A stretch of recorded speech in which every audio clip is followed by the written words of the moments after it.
Peterson, the host of the Project Advantage podcast. And today we're going to talk about the Mercury ban in the U.S. and other places. Today I have David Shiller with me. He's with LightNow. And David, welcome. Thank you, Neil. Pleasure to be here with you. Yeah, finally. I think had tried to do this 2 or 3 times. So again, I really appreciate you taking the time. Very important topic. But David, why don't you just tell me a little bit what you're doing at LightNow now? The audience may be interested. LightNow is a lighting industry trade publication. It's online only. It's probably the oldest in the industry. It was started at the beginning of the internet by Craig DeLuey. My wife and I acquired it about 4 years ago and have been running it ever since. A lot of information on trends in the lighting industry, technology, innovation, different lighting topics, research articles. Yeah, it goes on and on. What do you see as one of the biggest trends in at least in 2025 into 2024 that's happening out there? Well, I think some of it will touch on what we're going to talk about, which is LED approaching saturation. And there's a number of consequences to that. And Mercury lamp bans are one of the things that are driving that, at least in the 10 states that have them, plus Canada.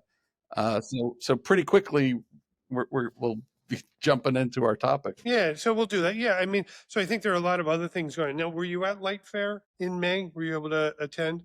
I did. I also gave 2 presentations there. Okay, good. Yeah, no, I actually did end up going.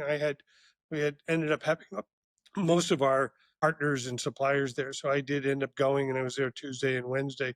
I found it to be a very informative show, even though it was a lot smaller than years past.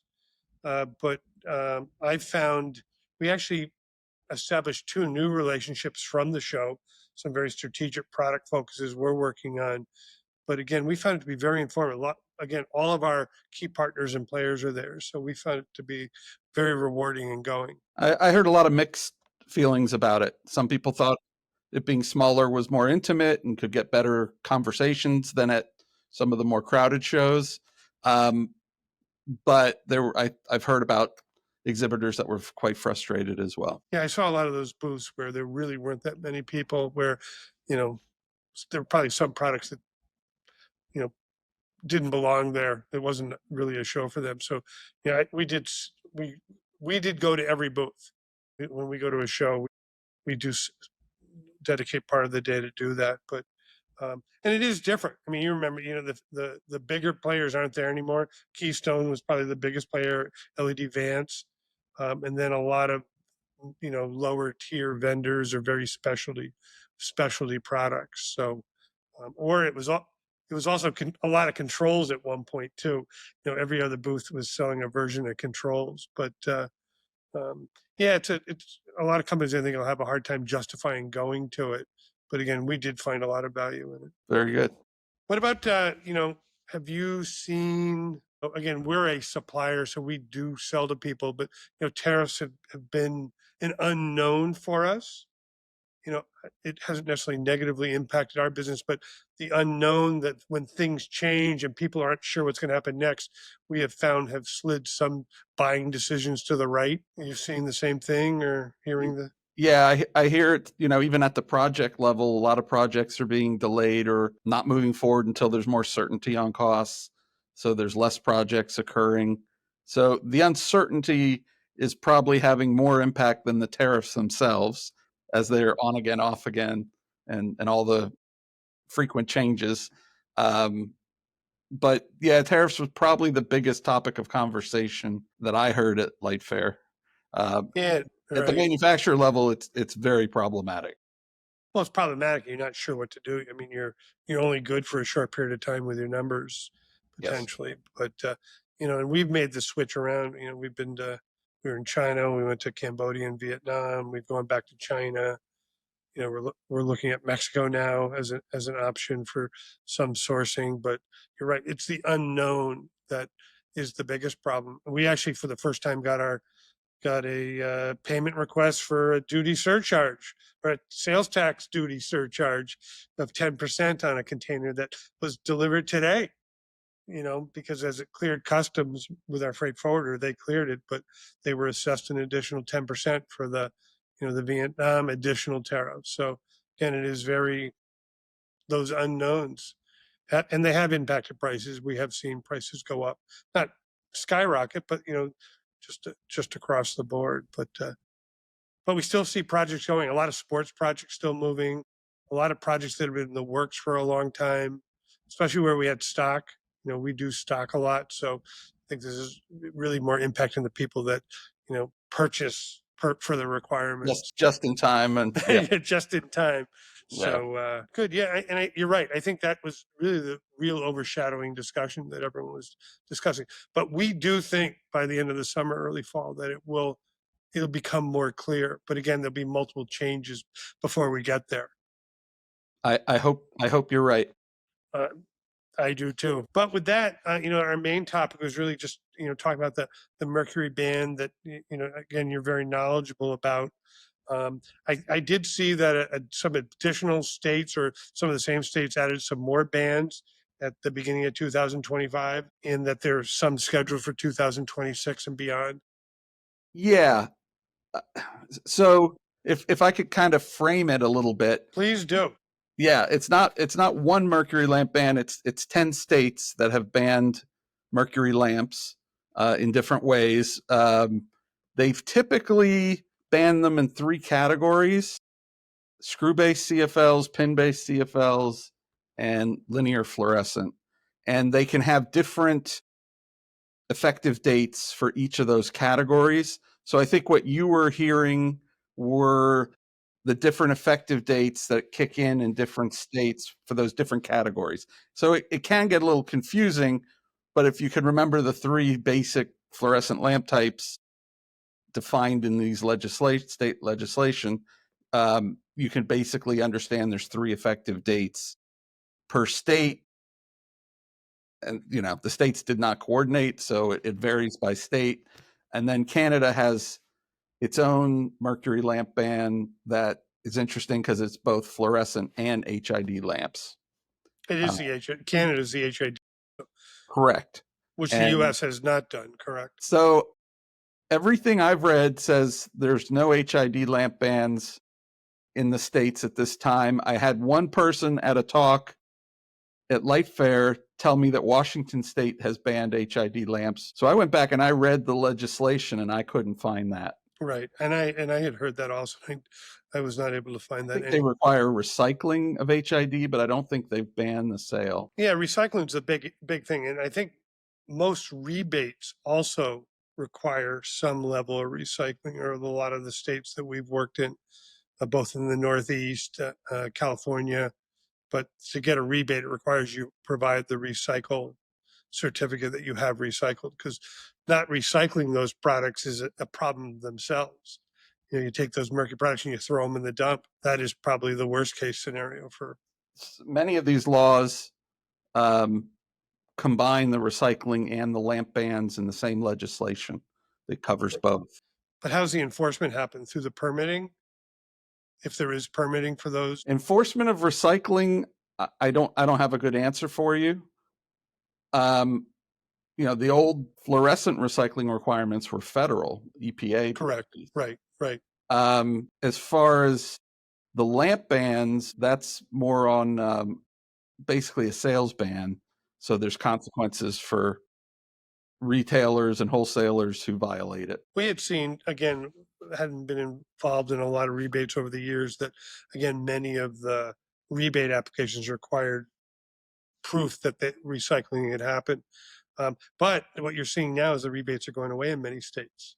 So where that may have at one time been, a reason that the recycling happened, is going away. And the mercury lamp bans will accelerate rebates going away because it will convert the laggards, if hopefully nobody's offended by that term.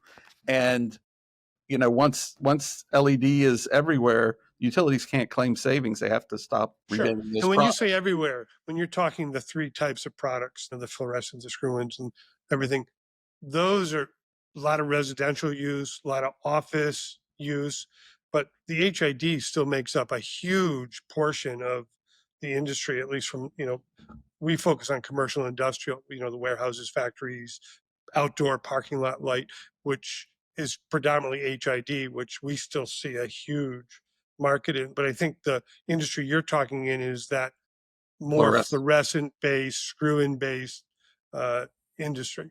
I agree with you for the United States. In Canada, it's going to happen with both. It's going to happen. And we've seen that. We do a lot of business in Canada and have seen a real increase, as these laws have gone into place. So more generally, these laws spur the facility owners who have delayed in converting to LED. It's a real kick in the backside to try to get them to convert. They don't want to get stuck, unable to find replacement lamps or ballasts. Which you can't find the ballasts are more expensive than a new LED light in many cases. And that was one of the implications I was hoping to talk with you about, is that both fluorescent lamps and ballasts have lost all their economies of scale. Prices are going through the roof, and that affects all 50 states, whether they have a lamp ban or not. So fluorescent is going to be more expensive probably not too distant future, more expensive than LED. And why would anyone do that? Why would you? Well, HID is the same way. A ballast for a 400 watt metal halide can cost you $200 to $300. And it's losing. The new LED fixture is under $200. And again, the biggest benefit you get with LED is when it's environmentally safe, but you save energy. And in the case of a screw-in bulb, it can be up to 80%. A traditional 400 watt replacement gets you 60 to 70% energy savings, which is huge. Have you done your home with LEDs? Yeah. I did, and we immediately our electric bill almost cut in half once we did it. So when I bought the house, it was full of halogen, and the control switches were getting really hot. When I switched everything to LED, that whole thing went away. It was great. Because I was nervous at how hot the dimmers and switches were. So you really see the fluorescent requirements will be fulfilled. Almost all tube-based fixtures should be replaced in the coming years or two. Well, at least right now, that can be predicted for the 10 states. Correct. It's very possible more states will join, and then Canada. Will it happen in all 50? Probably it will, even without more mercury lamp bans. As we're discussing, fluorescent and HID is becoming, they're going away, hard to find and way too expensive. We do sell a lot of panels, troffers and panels. I mean, we never get a call if someone, I want to, I don't want LED. I mean, a new 2x2 panel you can get for $40. Yeah. And the ballast costs more than $40. Yes. So it's definitely a no-brainer. It's just a question of when people will cough up the first cost, and these bans are going to drive a lot of that. Right. I do see, at our local transfer station, I live in Massachusetts, they have the fluorescent ballast disposal box. You're not supposed to put them in we have purple bags. I don't know what color you have there for the transfer, but they have a place where, you're supposed to put them. And we, at this point, I guess we hope people are doing that. Yeah. So, environmentally, as we both know, mercury is very damaging to the environment. It never goes away. It is. And there's multiple sources of mercury, so it can become a little bit complicated. There's the mercury in fluorescent lamps, but there's also quite a bit of mercury in coal that's burned to produce electricity. And the coal version of mercury, from what I've read, is even worse because it becomes airborne more than going into a landfill. So mercury is a big problem that's driving a lot of this. In some cases, the states might be doing it more for energy efficiency, but they're not allowed to set efficiency limits that conflict with DOE, so they do it as mercury lamp bans, and they don't have the legal problems. Do you foresee, like Canada, I think it's a countrywide ban, isn't it?